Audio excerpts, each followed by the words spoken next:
Morrison would not be here. That means it's a really, really good morning.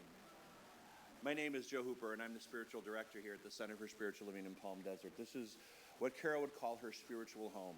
She took many classes here, and she was an avid believer of our philosophy. So in her honor today, what we do is we transform a room like this, which has a religious connotation around it. We transform it into, this is going to be Carol's clubhouse, if you will, where she would feel most comfortable and where her friends would feel most comfortable having this type of experience. So we welcome you to our spiritual home, and we hope you enjoy the celebration of life for Carol. I'll be interjecting because Carol was one of my favorite students. Boy, she challenged everything I said. So we'll have a lot to share about that. But we have a beautiful program and a celebration just ready for you today. So in that, I would like you to just close your eyes, take a deep breath in, exhale out.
And it's in this very room right here and right now that we allow ourselves to welcome Carol's presence into this space, this sacred space. Friends and family and those people who loved her most are connected to her in this special way in this very room. And there is so much love in this room, so much love for Carol, and so much love that she gave each and every one of us. I know that my friend Carol would never want us to walk in fear, but in faith and confidence, with the spiritual authority that she's okay and she's in her right place and that she's been divinely guided and sustained and maintained and held in that divine presence. And it's in this very room that we celebrate that life. We celebrate her release of that physical body. We celebrate her emancipation from any illness, her ability to move freely, us with love, as we surround her with love. And it's going to happen right here in this very room.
So let's open our eyes, take a deep breath in, exhale, and just know that we're in our very perfect place right here and right now, celebrating what I think is one of the most remarkable women I've ever met in my center.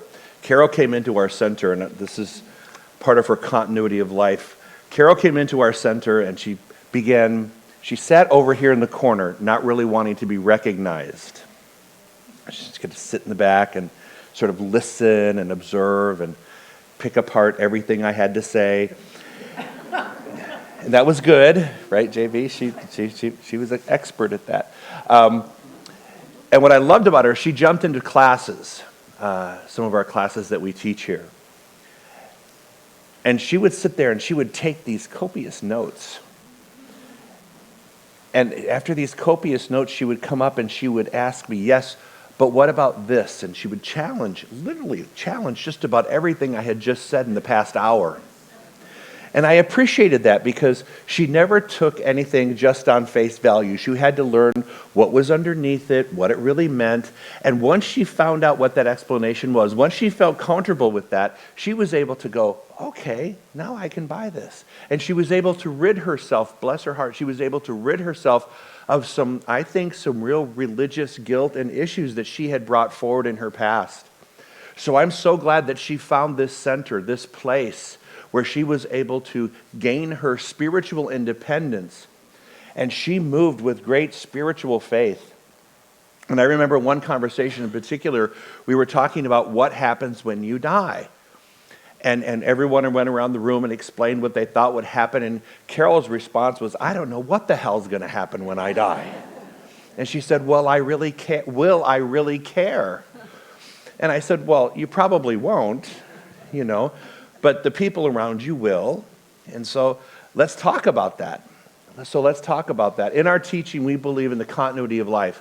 We believe that before you came into this physical presence, that you were an idea in the mind of God, and that this idea of mind of God manifested in your form the way you are here and the way Carol was.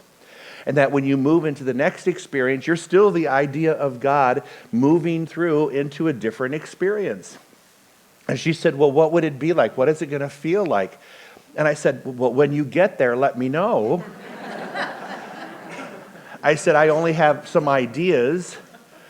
I said, but you don't, it's not like you just become this new spiritual entity, because you were that from the beginning and that throughout your life, and you're going to continue in that presence, but you'll be surrounded by love. And she said, well, what is that going to feel like? I said, when JB wants to talk to you, and you think of her, and she's thinking of you, and the phone rings, and it's her, I said, that's what it's going to feel like. You're going to be connected on a spiritual level with people. Now, you're not going to recognize their faces. I mean, how would we all want to come back when we think about that? I'd want to be known as someone in their 20s with lots of hair. And I said, you couldn't come back in a recognizable form, but you would come back, you will be present in your spiritual essence.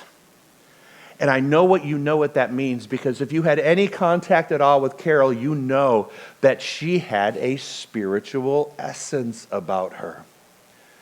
She had a presence that was very strong, and she maintained it. And even though, she walked through the valley of the shadow of death a lot over the past few years, she kept her attitude primarily intact. I'll say primarily. I'm sure there were moments when she lost it, but we all. But she spent less time losing it and more time walking in faith, maximizing her days here that she had on this planet. So for those of you that know her, I see you nodding your head and that you agree. This wasn't the Carol I met many, many years ago. This was a Carol who evolved as a result of coming to our center and learning these things. And so I honor her spiritual path that gave her this gift of this idea that there is an eternal life, and that all of this is a divine plan that she has set forth in motion, she's walking through, and that this plan that is so important to her when she was learning it is as equally important now as she's experiencing it. In the continuity of life, what I believe is that the universe was there supporting her through all of the things that she went through, was supporting her the moment she made her transition, and is there supporting her in whatever that experience is. I take great solace that even though she was one of my most challenging students at times, those hands are going to be there to greet me. And she's going to tell me everything I need to know. Probably have a book all written out of lists of things we're going to have to know. So when I talk about the continuity of life, we may not be able to experience her in the physical form the way we used to. But I still have ideas in my mind about how I can see her and feel her. I remember, she would look out and talk about the beauty of the world around her and that she lived in a beautiful world. And even though she had some times in her life that, let's face it, they weren't pleasant, she would always say, "But Joe, I live in a wonderful world.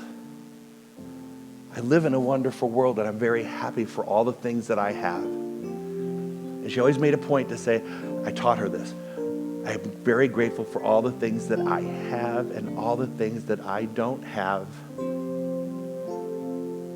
And she did. She lived in that wonderful world. Michael. I see trees of green, red roses too. I see them bloom for me and for you. And I think to myself, what a wonderful world.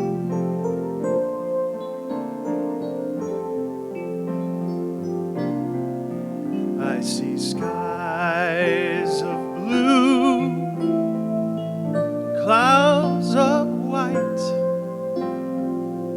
bright blessed day, and the dark sacred night. And I think to myself, what a wonderful world.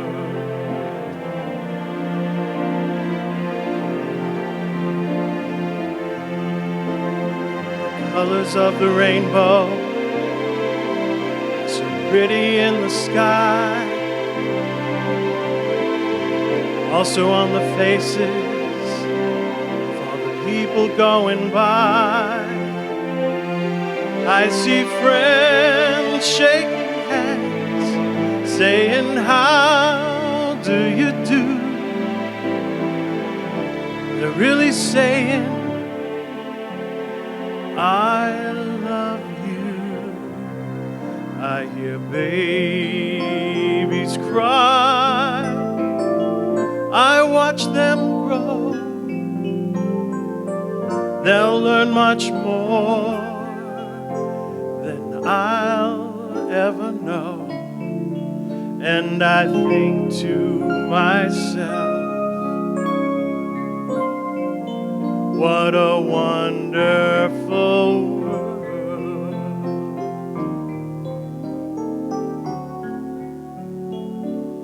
And I think to myself, what a wonderful world.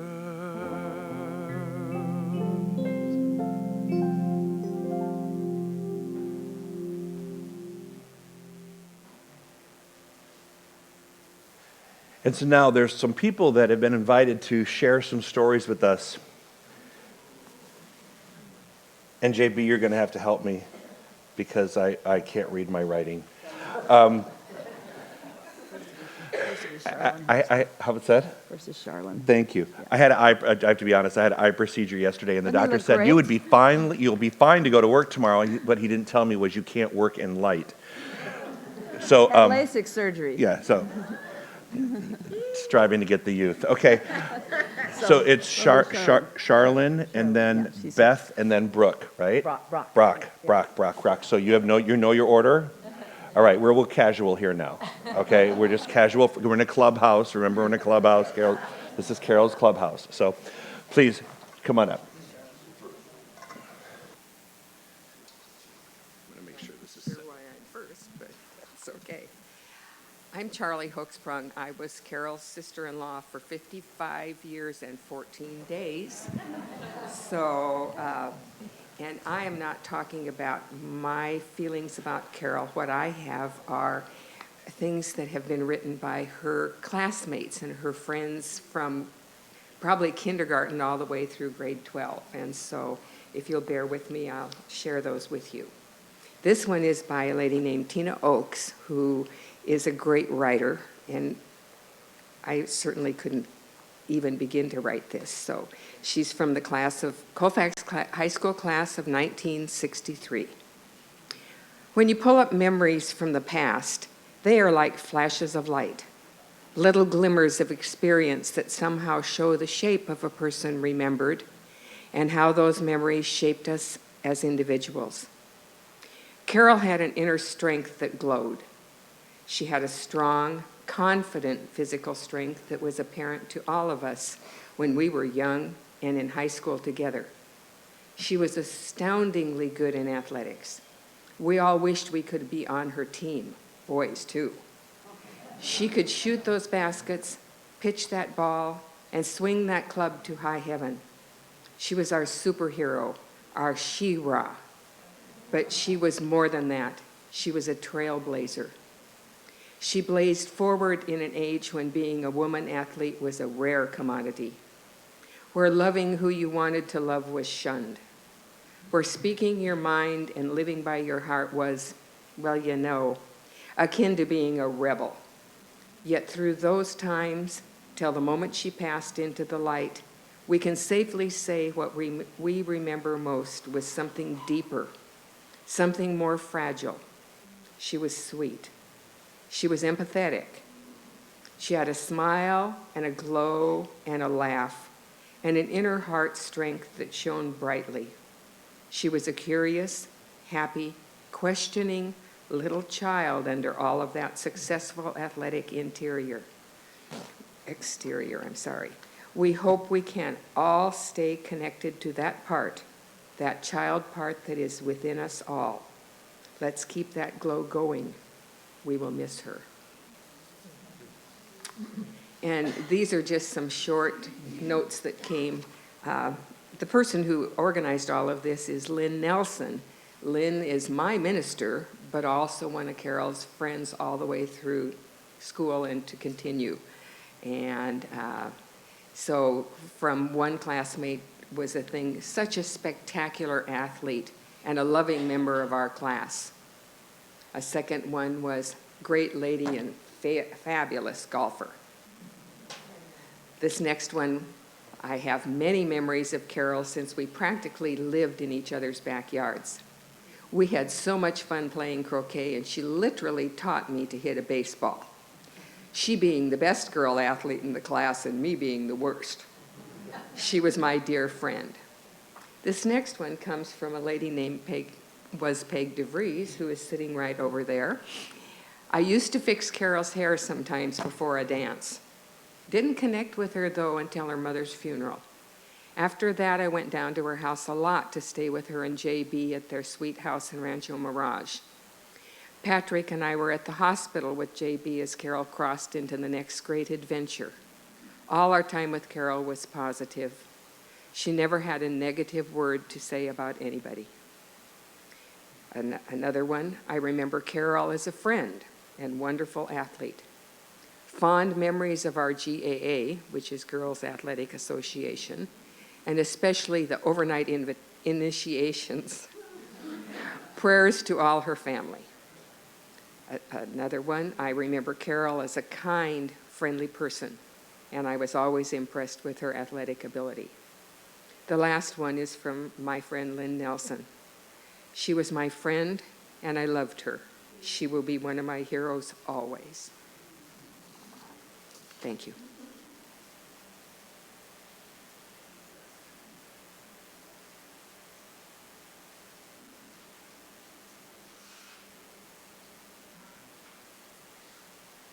Okay, Carol's Clubhouse. I can feel her here, so real. My name is Beth Rummel, and I live in Portland, Oregon with my partner, Sarah.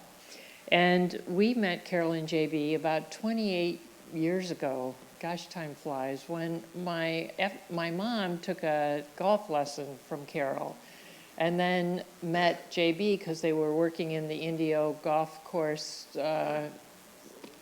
place together. And she kept, every time we talked, you have got to meet Carol and JB. They are such wonderful women. So the next time we went to visit, we did meet the infamous Carol and JB, and we took a shine to them right away. And we spent time visiting them each year after that. Carol, JB, Sarah, and I share a deep love of camping and being outside. Our first camp trip together was in the Columbia Gorge east of Portland. And I remember so fondly making our dinner in tin foil in the fire, and then making some fresh apricot compote for dessert. And they taught us the card game Boo Hiss right there next to the fire, and we just enjoyed that trip so much. And it was really the first of many camping rendezvous, mostly in state parks after that. Not long after that, Carol and JB purchased this little motorcycle camper, which, you know, the kind that you like have on the back of your motorcycle. So it was tiny. It fit on any of their cars. Their little green Kia would drive up with their little motorcycle camper, and it was so amazing. It had a bigger bed, a huge bed, queen bed, and this dressing, staging area in front, and it could be moved very easily, so it was like the perfect setting when you walked out of the tent. And all of our camping trips were quite memorable for the fun and exploring we did of the area, improvising, like, how are we going to get that over there, or how are we going to figure this out? And we had the most fun sort of problem solving, lots of laughs as we would try. And then we would find rivers to bathe in, because when you're outside, who wants to use a bathhouse if you can find a river, right? And we have many great memories of bathing in the river. We knew we were going to have a great time when we met them in the Grand Tetons National Park, just by the way it started. Sarah and I were driving from Colorado. We'd had like 8-9 hours in the car, and we drove up to the campsite. There are Carol and JB with, you know, the classic red and white tablecloth. Yeah, over the picnic table. We get out, we greet them, and lo and behold, on the table is a baked round of brie, so it's warm and gooey, and there's like warm mango compote all over it. And then around that, an assortment of crackers, and then 4 wine glasses. And I'm telling you, I thought we both felt like we had somehow walked into this magical wonderland with our 2 lovely friends. Well, after Carol was diagnosed with cancer, we continued with our yearly camping trips. Carol, as you know, was up for most anything, even hikes that would take her to the very edge. And I particularly remember a hike that we took at Sequoia National Park up to a lookout to watch a sunset. This was a steep climb, and the stairs were cut into the rock. And then, you know, we'd go through rock as we were going up this path. Carol made it to the top with a little boosting of her rear from the 3 of us. And she never complained. She was so determined to make it to the top. And the whole hike was like, this is Carol. Optimism that she would make it to her destination, persevering spirit, and then an appreciation for every rest stop we got to take along the way. and then the shared joy at the summit as the sunset unfolded, and it was glorious. Another camping trip we took was to the Calaveras Big Trees, and that was actually our last camp trip, and we did that in 2018. We rented kayaks, and we went to a remote reservoir that JB knew about.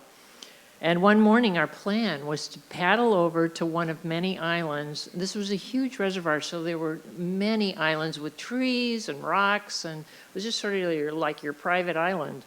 And so that was the plan, and unfortunately, Carol tripped and fell on her way to the kayak launch, and she sustained a pretty good-sized skin tear. Well, can you imagine? Carol did not want to go anywhere to get it cleaned and dressed. So what did we do? We collected every first aid thing we had with us.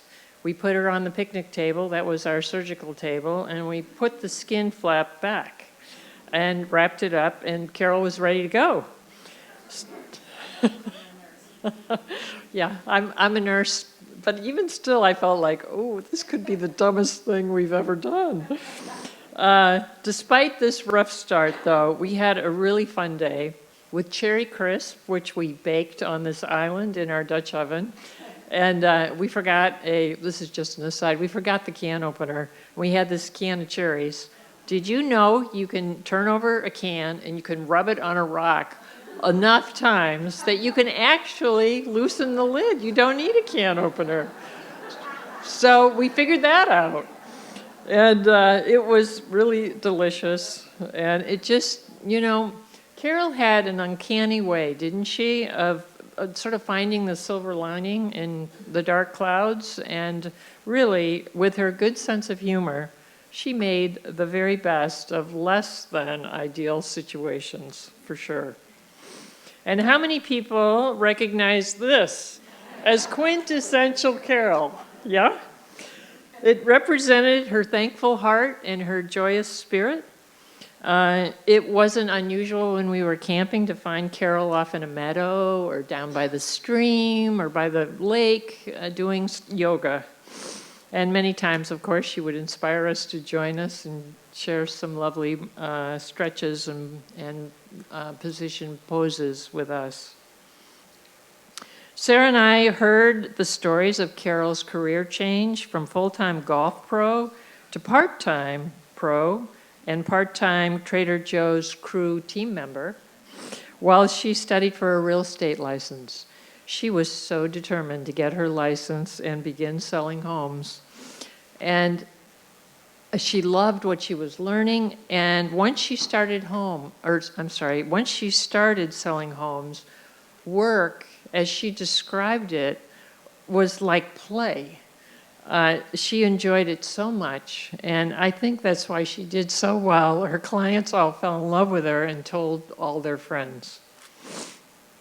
So we'll always remember Carol for her love of life, her ability to make the most of whatever situation she found herself in. She was a great friend with a deep interest in spirituality and truth. We had lots of wonderful conversations around the campfire. She valued joy, and she lived with a delight and a sparkle that truly touched our souls.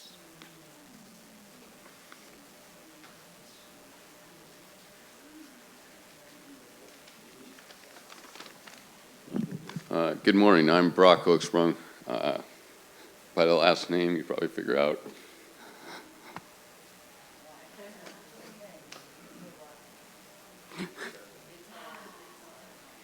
Okay, there's not very many Hoeksprungs, so laugh with me here. Dr. Joe, I can't read my writing either, so we'll go with this. I'm the non-emotional one, too.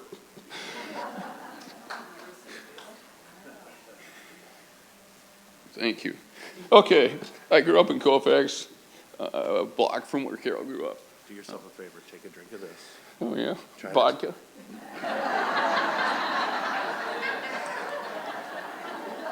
Just don't let it go through your nose. Just Okay, drink a I little might drink it off. Okay, Thanks, doctor. It'll keep the tears, it'll stop the tears from flowing, I promise. Okay, so I grew up a block from where Carol grew up. Obviously, she was out in Colorado and moved to Palm Springs. So I saw her infrequently. And more and more recently, I think the camping trips were great because they went to Oregon and then they'd go to see Pat in Vancouver. So Bellingham, where I live, right on the way. So the camping trailer was in my driveway. My kids enjoyed it. So obviously a lot of good memories there. I think, I'm trying to read my notes here a little bit, but I didn't really, wasn't sure what I was going to say, so I reached out to my sister. You saw her picture up there, her husband Eric, and their 4 daughters. And then reached out to my kids. My wife wanted me to read some of my kids' stuff, but clearly that's not going to happen. So I didn't plan on it happening before, but definitely not happening now. So I guess my biggest connection to Carol is I love golf. So and my kids, 2 of them play a lot. My niece, one of my nieces plays. They'll all be playing for their high school teams this year. And they realize that connection with golf is, Carol has a huge contributing factor on that. And a lot of our good memories, you saw some of the pictures up there, are on the golf course with Carol and JB. Under the lights in Indio. If you've never been there, you might want to try it. A lot of fun there. We tended to play some sort of 3-on-4 scramble. I can't remember the teams other than I had to play against my 16-year-old, and he went back-to-back Eagles one day. So my team, we got kicked, but it was still fun. Okay, I think I'm pulling together here a little bit. The other thing with that I've just recently started, I guess practicing yoga is the right term. My yoga's not very good. I used to think Carol was crazy for the last however many years with her yoga mat and all these stretches, but if you haven't tried that, you might want to try that as well. It's good for your golf game. My sister sent me some things last night. One of the things she definitely had in common with Carol was her complete love for my grandfather, Ed.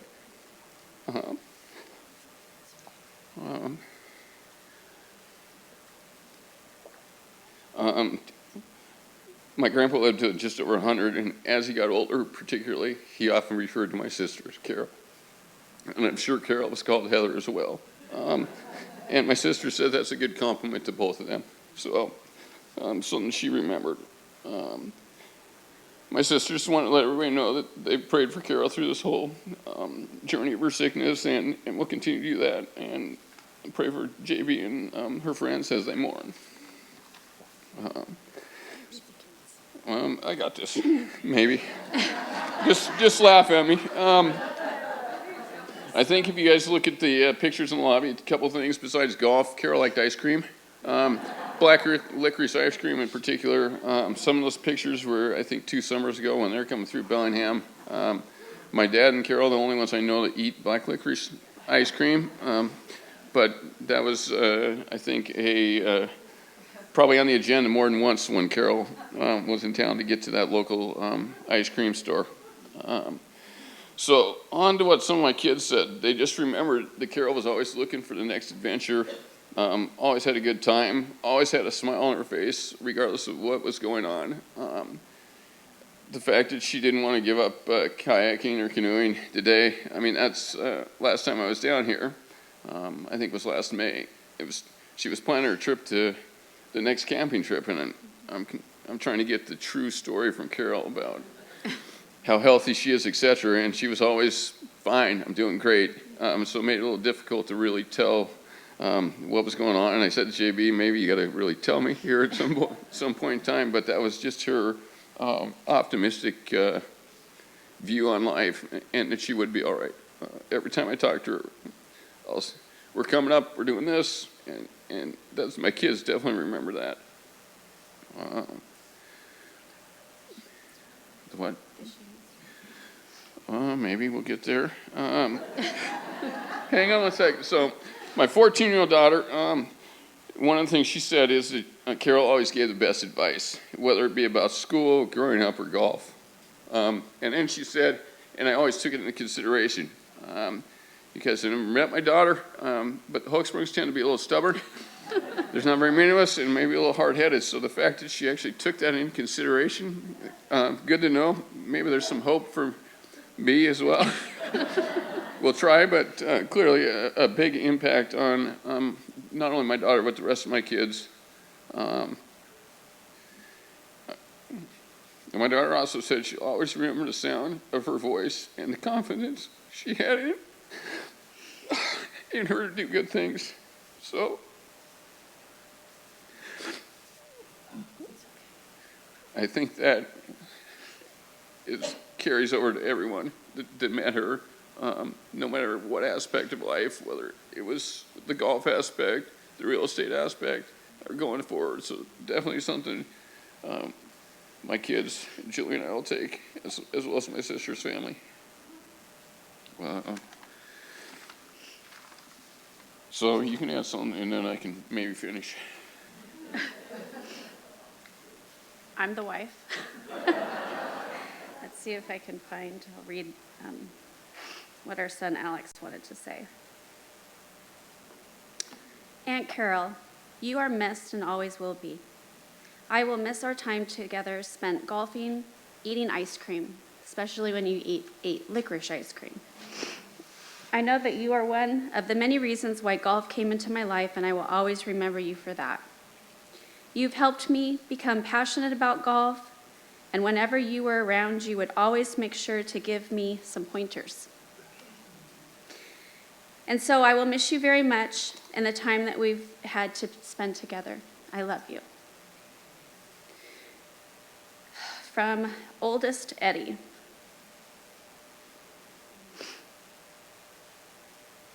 Sorry. Here we go. I will always remember the times I shared with my Aunt Carol. Whatever we were doing, she was always smiling. She had a huge smile on her face and was always having a good time. She never complained. I will always cherish the good memories that we've had. You ready? You got any more? You want me to read the Hannah one? It's pretty long, but I paraphrased it.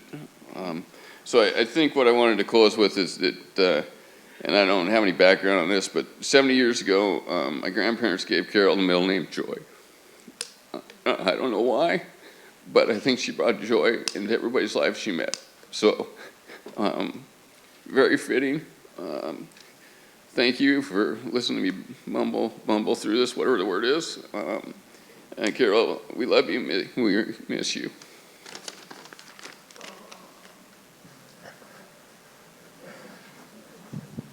Do you know what? I think we should clap for that effort.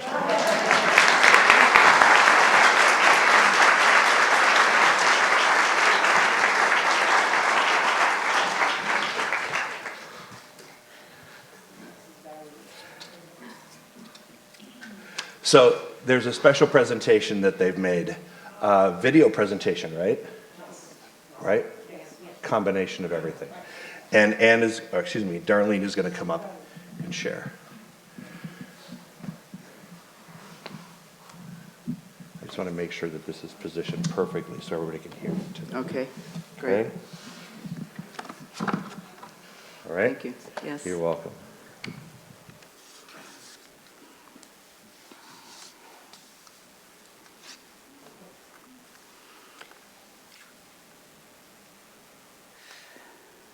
Good morning.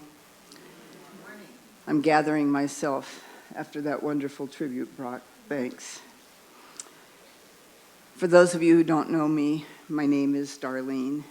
For those of you who do know me, my name is still Darlene.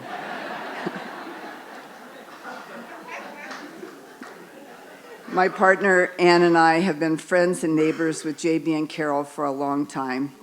We had so many connections when we first met. We assumed it was preordained that we bought our home where we did. I won't share everything that made us think this way, but there's one thing I don't think any of you know. Carol and I were almost twins. Yep. I don't understand the laughter. Carol was born on October 5th, and I was born on October 8th in 1945. We've celebrated our birthdays in many ways during the last 22 years. Most of the parties looked something like this.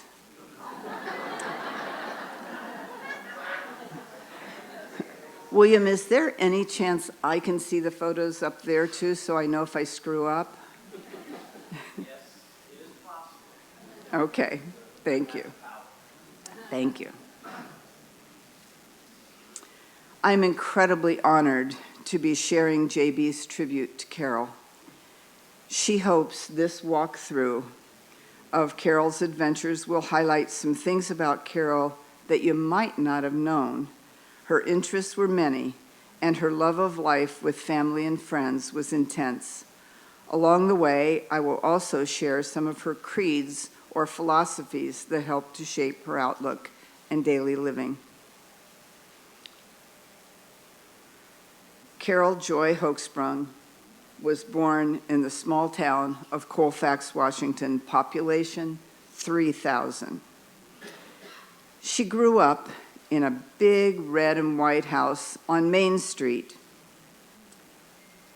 lived there with her parents and brother Bruce, who was 3 years older and who is here today, obviously, with other family members.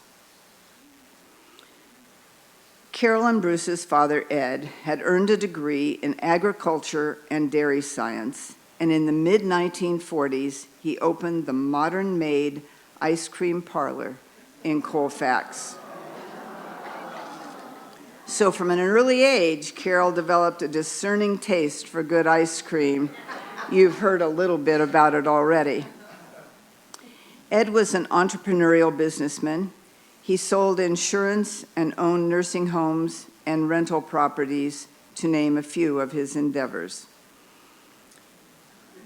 Oh yeah, and he liked a beer at the end of the day. I still can't see these pictures, so if they're not there and you're not laughing, I know I'm wrong. He was a strong role model for Carol with his easy, likable, positive manner.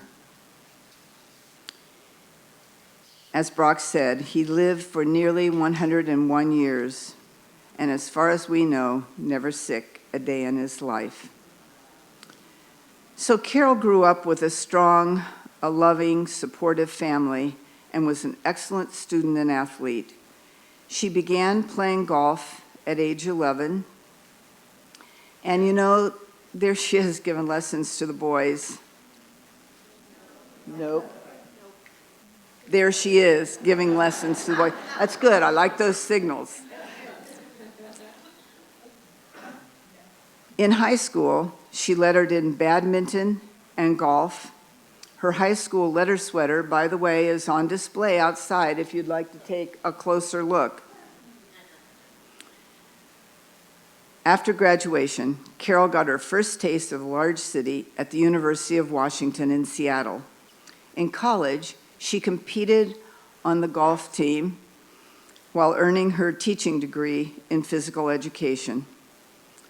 She continued her education at the University of Colorado in Boulder, receiving her master's degree in educational administration. She taught and coached in the Boulder public schools. She taught any grade, and eventually followed her heart and joined the LPGA, moved back to Denver, and became the Central Section President of the LPGA teaching memberships.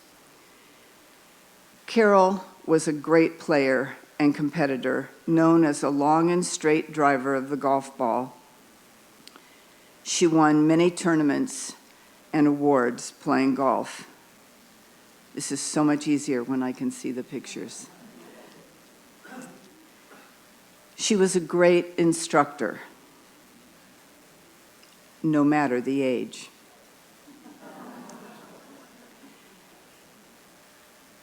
It was alluded to earlier, she coached golf with a twist, classes utilizing yoga principles to improve range of motion and club head speed. Here are a couple of things for you to practice next time you go out. And you thought your cart was only for carrying you. During the last 20 years, Carol and JB, also an LPGA teaching professional, frequently traveled around the country teaching LPGA and PGA clinics for women. When they were at home, Carol and JB were always arranging some kind of golf games or outings. In our neighborhood, the Hoodsters met one another through Sunday afternoon games arranged by Hoke. Don't we look like a daunting group? About this time, we were at the COD driving range. I think there was a connection between us playing golf and them needing to take us to the driving range, but they never mentioned it. When we experienced a memory we will never forget, JB, the lefty, and Carol, the righty, were standing on their respective tees, counting 1, 2, 3, hitting balls simultaneously that would fly parallel to one another's, landing inches apart. I don't know if we were in awe or scared that that's what they wanted us to come up and do next. This photo is a reminder of the ongoing friendly competition between these two. Carol, realizing the difficulty of mastering the game of golf, always had something to add, especially this quote: "Sometimes you win, and sometimes you learn."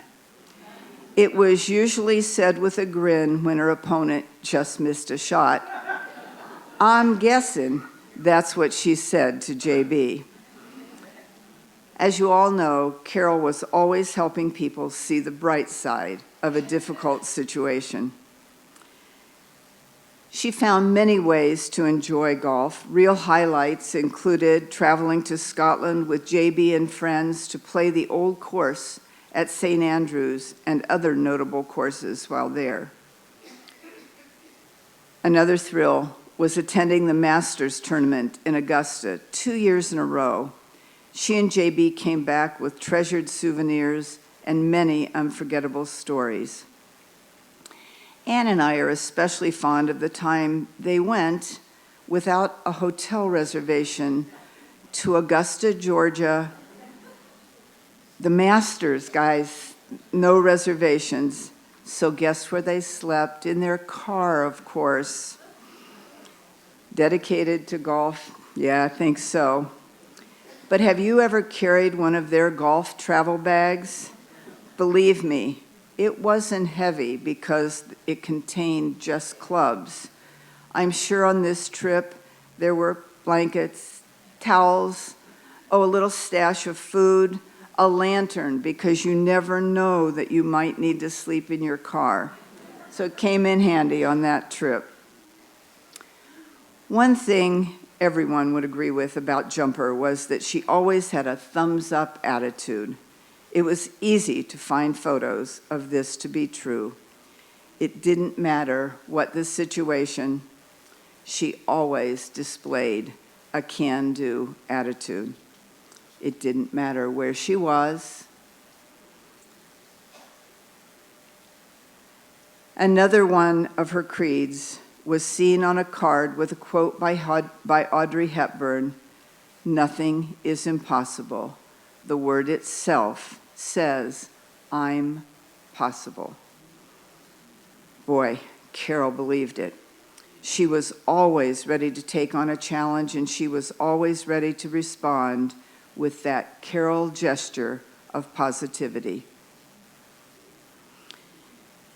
Given how Carol Joy never backed away from a challenge, I'd like to share a few of her lesser-known physical achievements. These are highlights of perhaps some of her proudest and toughest physical activities. As a young adult, Carol committed herself to a goal of climbing the mountain peaks in Colorado that were over 14,000 feet. They're referred to as the 14ers. A lot of planning and preparation and studying of routes would precede each climb. She often had to use ice axes and crampons. Sometimes climbs would have to be aborted within view of the summit due to weather or circumstances beyond the limits of safety. Over a 22-year period, Carol bagged 15 peaks, including Mount Elbert, the highest peak in Colorado and second tallest in the contiguous U.S. states, just 60 feet shorter than Mount Whitney here in California. Why did Carol go to this kind of effort required for climbing? Because of the reward and satisfaction of meeting a personal challenge. She endured burning lungs and aching legs long enough to capture the ecstasy of the steps that put her onto the summit. For Carol, the joy of mountain climbing was in the companionship of those friends who traveled the trail with her. So of course, she and JB summited our local Mount San Gorgonio and Mount San Jacinto on more than one occasion. And as JB said, always posed for a picture where she looked like she was going over the edge. It seemed Carol was always training for something. She participated in several biathlons and triathlons, and even the Denver Marathon. Locally, Carol participated in the Palm Springs Aerial Tram Road Challenge that starts at 400 feet elevation and climbs to over 2,600 feet in 6 kilometers. Did she finish? Of course she did. For Carol, swimming, biking, and running were second nature. One biking event stands out: the California AIDS Ride, 585 miles from San Francisco to LA. Over 2,000 cyclists rode for 6 days, staying in tents at night. They raised nearly $10 million for AIDS charities. Carol probably hit up many of you who are here for pledges that year. Again, she met another personal challenge. Another physical test and outdoor highlight for Carol was her hike into the bottom of the Grand Canyon just a few years ago. This strenuous hike was a total of 20 miles in length and involved a 5,000-foot descent and ascent. It was breathtaking in more ways than one. Yet again, great satisfaction for Carol, meeting another of her personal goals and an opportunity for her to be in a natural outdoor setting. And as with her other challenges, she always came away with new, long-lasting friendships. To say that Carol enjoyed outdoor sports and activities is an understatement. This girl, young woman, and adult always wanted to have fun. Yep, she jumped out of an airplane a few times. You've heard me refer to her as the nickname of Jumper. Well, just to set the record straight, it didn't have anything to do with jumping out of airplanes. It's actually the translation of Hochsprung in German, high jump. So she got it naturally. As I said, Carol loved being out of doors. There was kayaking, rock climbing preparation, followed by, of course, actual rock climbing. Now, before I show you this next slide of Carol fishing, I just want you to think about this. This is what she looked the year she and JB met. Yep, those are her pigtails. So many hairdos. Of course, there was windsurfing, jet skiing, hot air ballooning, downhill skiing, scuba and snorkeling. Think that's enough? No way. There was yoga. We're all going to stand up in that pose now. Oh no, I'm sorry. She was both a student and a teacher.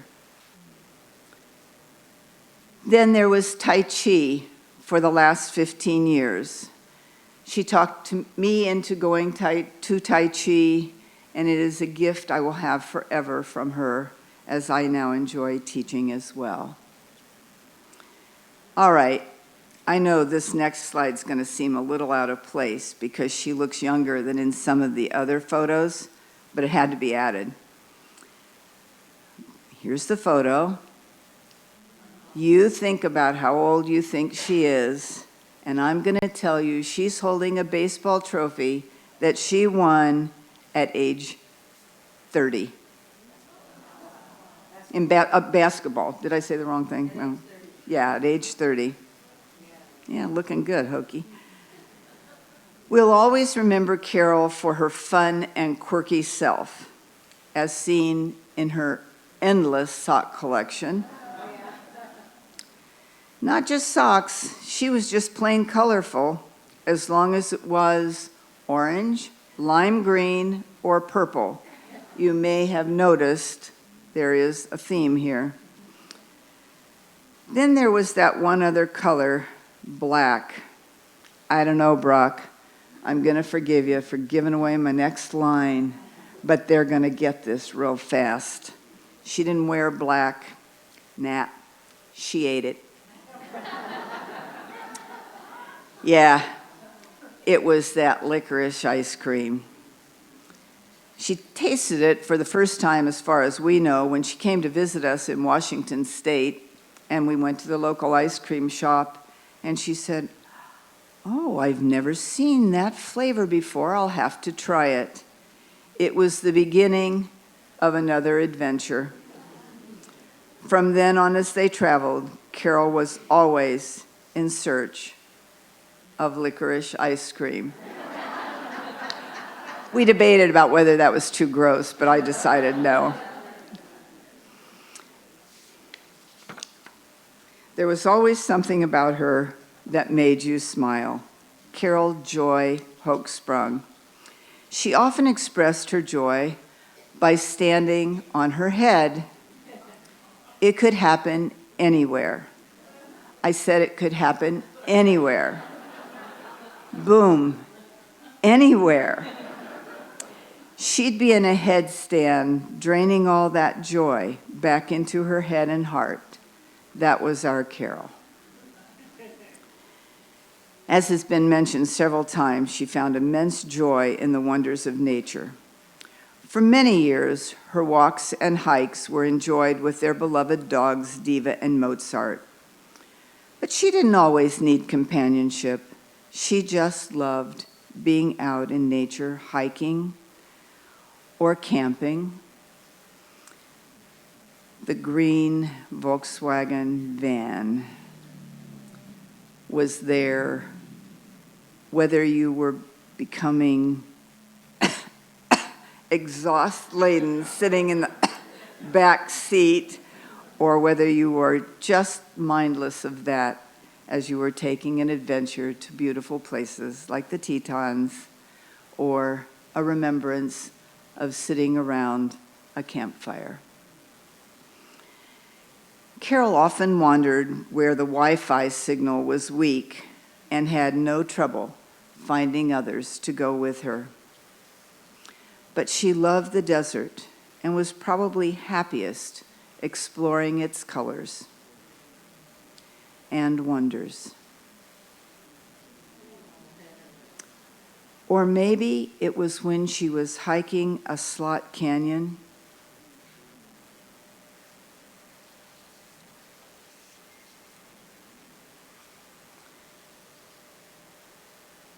The joy of exploring wild places always restored her balance and perspective. Carol would say, time spent in a forest bath of giant sequoias always inspired an awareness of life beyond ourselves. Her senses grew sharper in natural settings. When Carol wasn't sharing her joy of the outdoors, she was sharing her joy of living within her community. She was known by many as a loving and kind neighbor, and she participated in many activities. As Dr. Joe said, she was an active member of this center for many years, and as far as I know, she was always going to classes, workshops, and seminars here.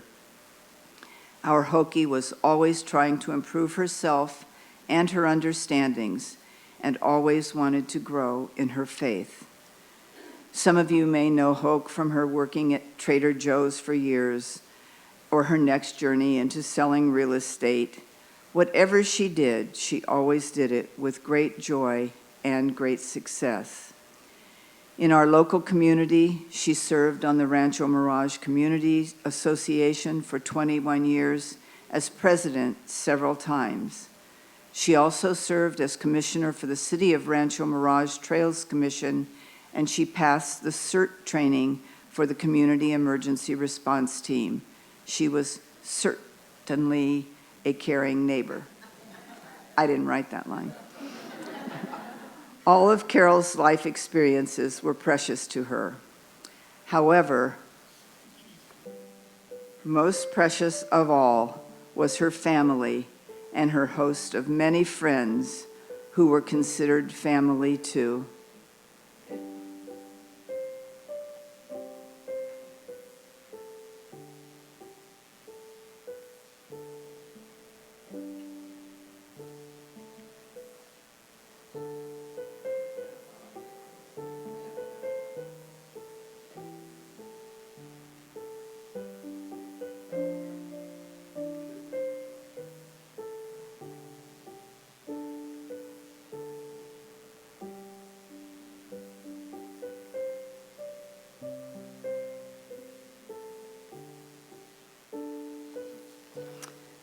Most of the people in these slides are here today. Many you've met already.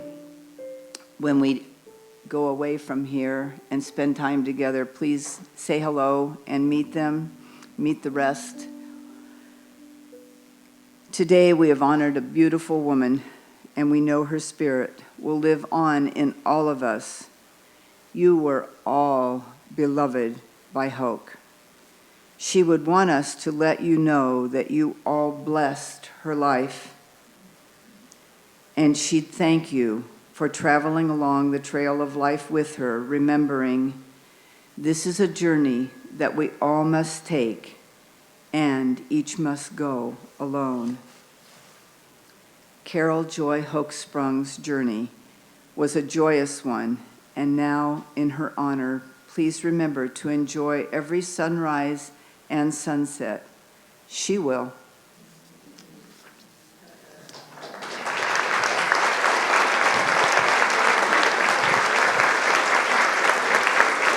That was beautiful. A letter. Joe, we have a letter. We do. Is Yes. Anna coming up? Yes, she is.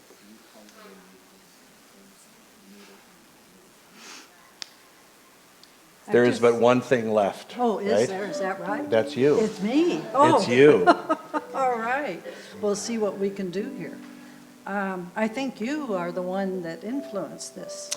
Yeah, I always ask, when someone makes their transition, I ask their loved one to, normally they're not comfortable coming up because they get real emotional, so I ask the loved one to write a letter to their loved one who made their transition. So that's what this is. We're all going to airmail this letter to Carol, who of course is with us. This is from JB to her beloved partner. Hi, Carol. Dr. Joe asked me if I'd like to write a letter to you. He assured me it would go straight to your ears. And so I will, though I've been known to be talking to you constantly every day. And by the way, no, I haven't found the second set of keys yet for the car. But anyway, you know how much I miss your energy, your vitality, your almost childlike zest and wonder for life, our joyful, genuine laughter at silly, unexpected moments. My grief now is unbearable, greater than I could have expected, because you were such an amazing presence, larger than life.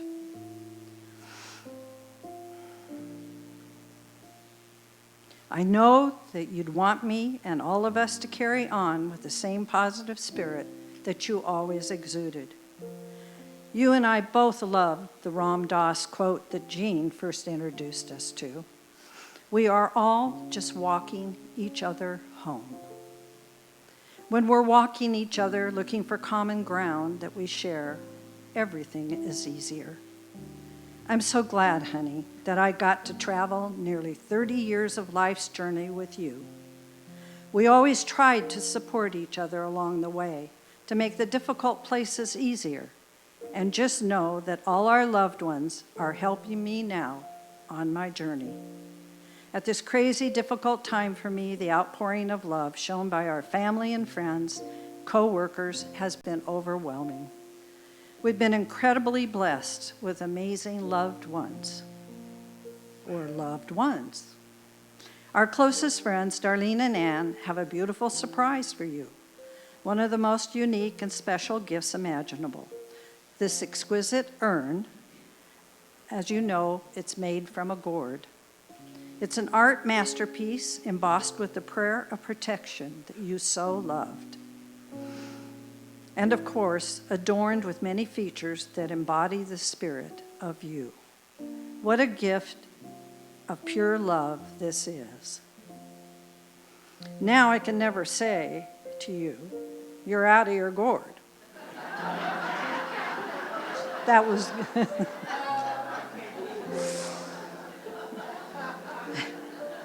I wanted to tell you too, Hoke, I love that you asked me to sing to you in your final hours, and especially that you sang with me. We both knew that angels were close at hand, and I know you heard the 8 of us, 8 of some of your closest friends, praying and singing with you and your soul released from a body that just did not support your mission here any longer. I know that I need a little more time to process it all. Your indomitable spirit, honey, has left an amazing mark on this world for me and all who knew you. God let us borrow you for a while. I know the spiritual walk you've made through life has now led you back to our source. Thank you for being the wonderful partner for nearly 30 years.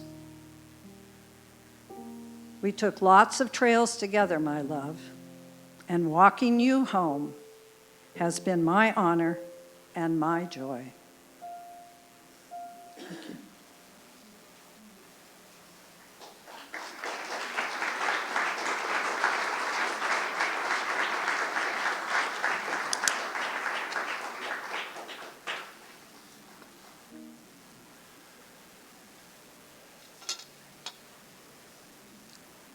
So I'll just have you all stay up here when I do the prayer. So one of the most important things that Carol loved to do was sing with our Threshold Choir. And the Threshold Choir, they go to people's homes or in hospitals or in hospice situations, and they gently sing to them and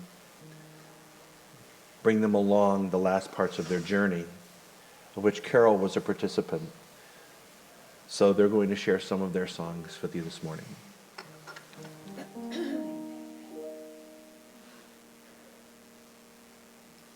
JB asked me to tell you a little bit about what I think is Carol's last major challenge, and not an athletic one.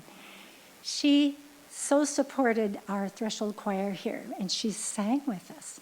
even though she had no experience with it, but she tried so hard, listened, got all the harmonies, and she was a joy to have with us, both she and JB. And it was my privilege to be there as she passed. And we sang these two songs for her and with her.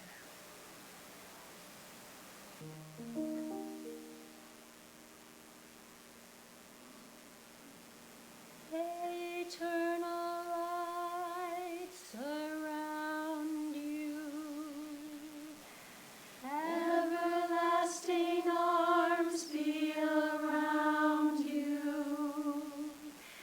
Know that love has bound you to our heart.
So let's just close our eyes for just a moment. Let's turn the lights down. Take a deep breath in. And exhale out. One more deep breath in. And lights all the way out, please.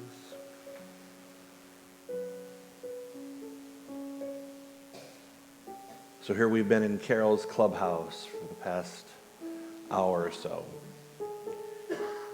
sharing beautiful moments and memories, allowing ourselves to experience the very greatest of Carol. I do want to take us on one particular part of the journey that we didn't touch on yet that definitely needs to be released. I want you to picture your mind like a gallery, and if you will, in the gallery there are many pictures, and let's just take a moment to allow ourselves to focus on some of the pictures when Carol wasn't doing so well, when she was being physically challenged health-wise. And it's okay to focus on those because that was part of Carol's journey as well. And see those on the gallery walls.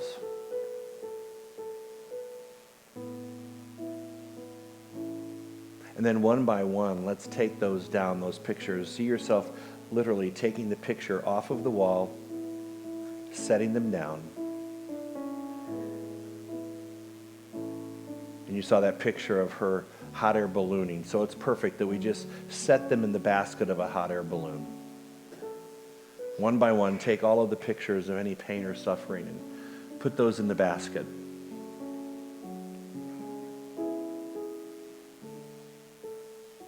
And imagine Carol at the very bottom of that basket holding on to a rope containing all of that pain and all of that suffering inside of that basket, and imagining her just letting go of that rope and watching the balloon ascend into the air and to get caught up on a breeze as it begins to fade away further and further down valley. In fact, you see that balloon disappear literally from mind's eye. And there's Carol with her arms up. We did it. Those things are gone. Let's go back into the clubhouse and have a conversation like we just did just now. So imagine yourself if you were in a room with Carol, just the two of you, or with your group, and you were talking with her about the special moments that you've had with her. Well, Carol was in this room today hearing the conversations that were being held up from the very front, and also the internal dialogue that each one of you were having with her and the memories that you shared.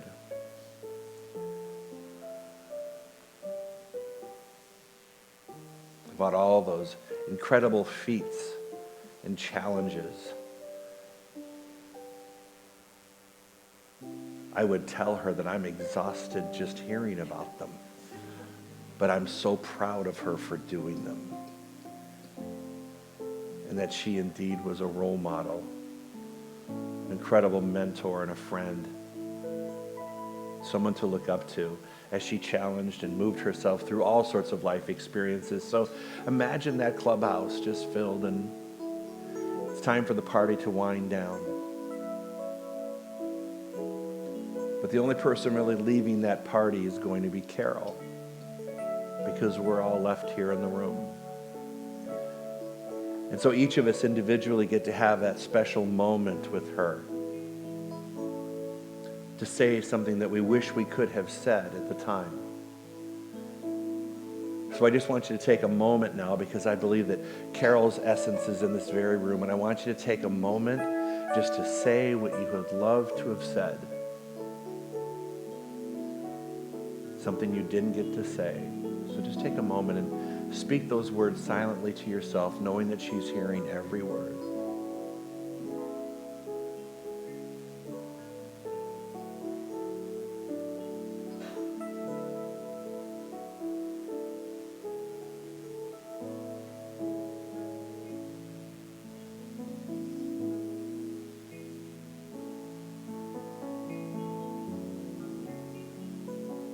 at the end of the conversation, Carol will say, you know what, I got to get in this golf cart. I got all sorts of things to do, and I'm late. I have mountains to climb and golf courses to play and planes to jump out of, and I'll be there waiting for you. Thank you for this life experience, and I'll be there waiting for you. You may not be able to see me, but just know that I'm still that same adventurous energy. I'm just out of sight. And so we all sit in our clubhouse and stand by the window, and we watch her get into this beautiful golf cart, and off she goes into the sunset, all by herself, but confident about where she's going, secure. There's no fear. There's only adventure that has yet to be taken on and achieved and demonstrated.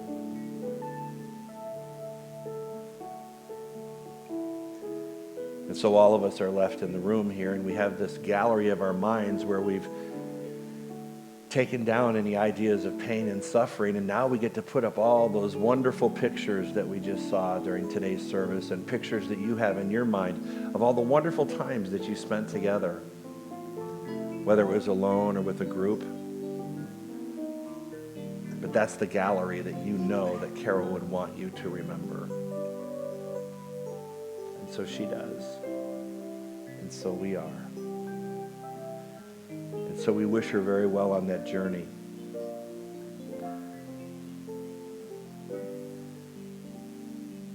And before the last song that the choir will sing, I would just say this. Let's open it into a prayer for her. Let's know that there is only one divine presence, one power in the universe, and that power is love. And that power gathered each and every one of us here today to celebrate this beautiful woman and a life well lived. A life lived all out, full on, filled with love and compassion, with energy, with hope, with optimism, with a loving hand and a guiding light. And let's know that that guiding light continues to surround and sustain and maintain her. That loving presence was there during her entire life here. It was there when it made her beautiful transition, and it is holding her gently in her next experience. And for that knowledge and that wisdom, we take great solace knowing that she is free of all earthly pain and all concerns, and that she is surrounded in our love, and she continues to radiate her love through the hearts of all those who she touched.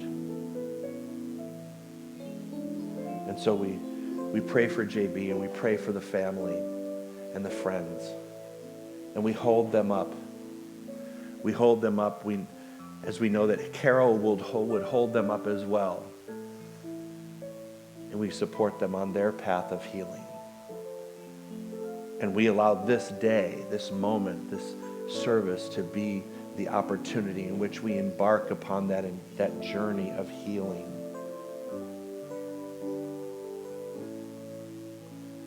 We were all in the right place at the right time when our lives intersected with this woman and her presence. And so we give great thanks for everything. We know that she continues to be surrounded in love. And so it is. Amen.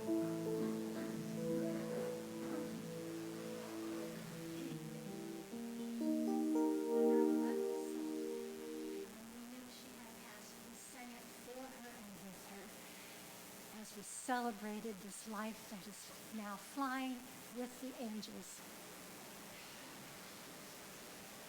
Some glad morning when my life is o'er, I'll fly away to a home on God's celestial shore.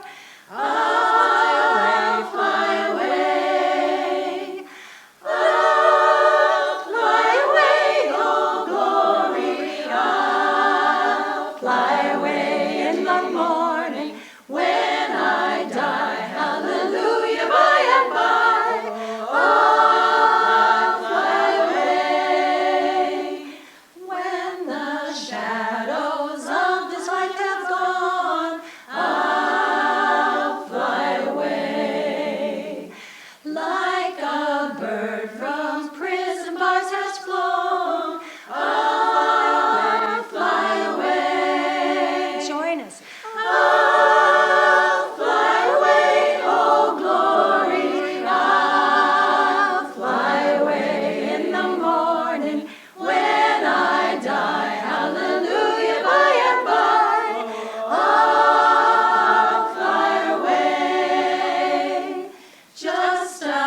2 more weary days and then I'll fly away to a land where joy shall never end.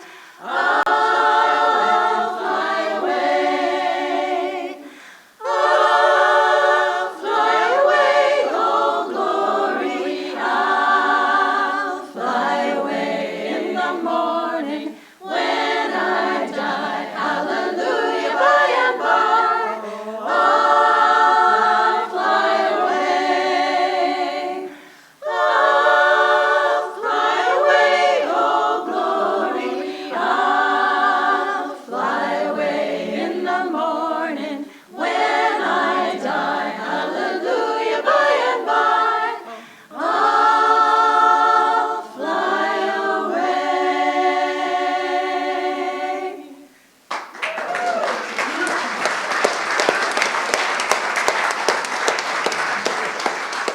On behalf of JB, thank you so much for joining us for the celebration. I believe there is a reception immediately following right outside. Thank you so much for being here and celebrating with us today.